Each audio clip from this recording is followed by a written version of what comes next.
Το πολιτιστικό γεγονός, αγαπητοί φίλοι, της χρονιάς που μας πέρασε ήταν, κατά την άποψή μου, η κυκλοφορία του τελευταίου δίσκου του Διονύση Σαββόπουλου, το Ξενοδοχείο.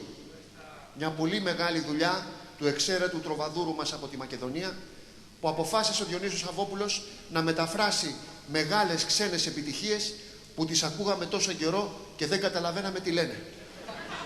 Πολύ σημαντική δουλειά, αλλά ο τίτλος Ξενοδοχείο, επιτρέψτε μου, νομίζω δεν είναι πολύ πετυχημένος. Κανονικά ο τίτλος που θα τέριαζε σε αυτή τη δουλειά είναι «Κουτσί στραβή στον Άγιο Παντελεήμονα».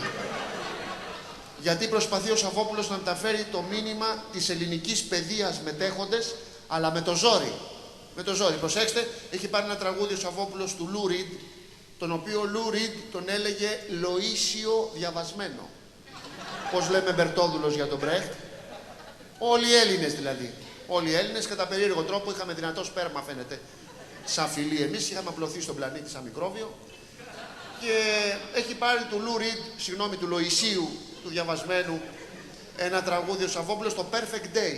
Perfect Day το έχει μεταφράσει μέρα όμορφη. Σωστά. Έχουν καλά φροντιστήρια αγγλικό Θεσσαλονίκη. Μέρα όμορφη, και έχει γράψει ο Σαββόπουλος καταπληκτικούς στίχους, παιδιά. Τώρα, αυτός τους έγραψε, η γυναίκα του, θα σας γελάσω. Σας γέλασε. Έχει γράψει πραγματικά, να τους θυμηθώ τους στίχους.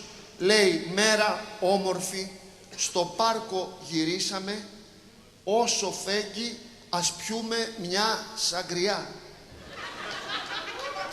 Δηλαδή το κάνεις που το κάνεις στα ελληνικά, δεν βάζεις τσικουδιά. Να καταλάβει και ο Έλληνας. Όσο φέγγει ας πούμε μια τσικουδιά. Σαγκριά ξαφνικά γιατί, εκτός αν έχουμε πελατεία και στην Ιβηρική Χερσόνησο να πω. Συνεχίζει απτόητος παρακάτω, λέει, μέρα όμορφη, τις πάπιες ταΐσαμε.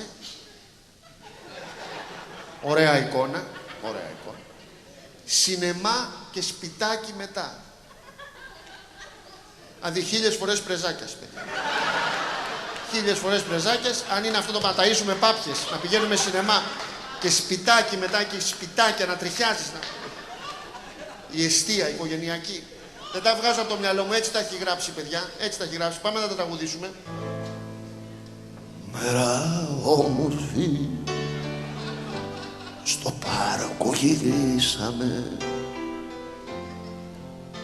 όσο φέγγει ας πιούμε μια σαγκριά. Μέρα όμορφη, τις πάπιες ταΐσαμε, σινεμά και σπιτάκι μετά. Ω ναι, μέρα όμορφη,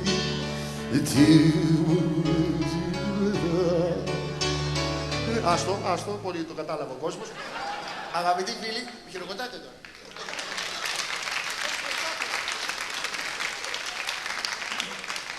Παιδιά, χωρίς να θέλω να κάνω τον έξυπνο, θέλω να προτείνω μια μικρή αλλαγή πώς έπρεπε να γίνει η μετάφραση του συγκεκριμένου τραγουδιού. Πάμε. Πρέζα όμορφη, στο πάρκο γυρίσαμε, το ίδιο. όσο φέγγει ας πιούμε μια σαγκριά. Κανονικά δεν αλλάζει, για πρεζάκι είναι καλό. Πρέζα όμορφη, τις πάπιες ταΐσαμε, κανονικά.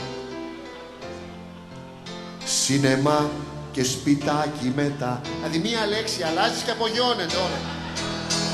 Ω ναι, πρέζα όμορφη, τι μου θυμίζεις μετά.